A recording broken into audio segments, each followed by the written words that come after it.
तो गणपति भट्ट आंखों पर पट्टी बांध करके पहुंच गए जगन्नाथ जी के पास।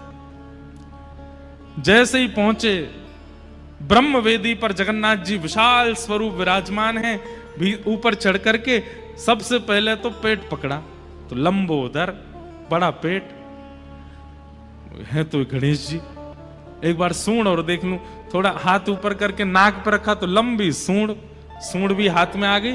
ठाकुर जी जैसे हाथी किसी के ऊपर अपनी सूंड रख के ऐसे गुदगुदाता है, ऐसे ठाकुर जी उसको गुदगुदाने लगे। और खुश हो गया, बोले ये तो गणेश जी हैं। एक बार और देख लूं, कानों पर हाथ रखा तो लंबे लंबे कान। उसको विश्वास हो गया कि ये तो मेरे गणेश जी हैं। तुरंत जैसे ही उसने पट्टी हटाई, सूंड भी गायब हो गई, कान भी गायब हो गए, तो जगन्नाथ जी हैं। ना सूंड है ना कान है, कुछ नहीं है, जगन्नाथ जी खड़े हैं। अब जगन्नाथ जी को देख करके वो तो घबरा गया, बोले अरे राम राम राम राम राम, अभी तो सूंड थी, कहां चली गई। फिर आंख पर हाथ रख के फिर से हाथ लगा के देखा तो फिर सूंड, और हाथ हटा के देखे तो सूंड है ही नहीं। इतना व्याकुल हो गया, रोने लगा, मेरी अनन्यता तोड़ दी छलिया कन्हैया, तुमने मेरी अनन्यता तोड़ दी।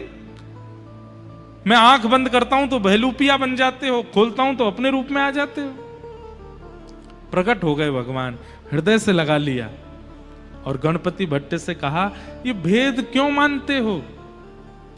गणेश जी बड़े हैं, शंकर जी बड़े हैं, नारायण बड़े हैं, ये भेद क्यों करते हो। मेरे विलास अनेक हो सकते हैं, मुझे जब सृष्टि का संहार करना होता है तो मैं ही महादेव के रूप में आ जाता हूं। मुझे जब किसी के कार्य को पूर्ण सिद्ध करना होता है तो मैं ही गणपति बन जाता हूं। मुझे जब लोक संहार करना होता है तो मैं ही दुर्गा बन जाता हूं।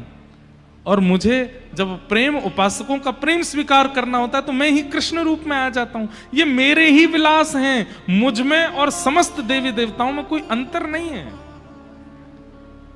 इसलिए भेद मत मानो।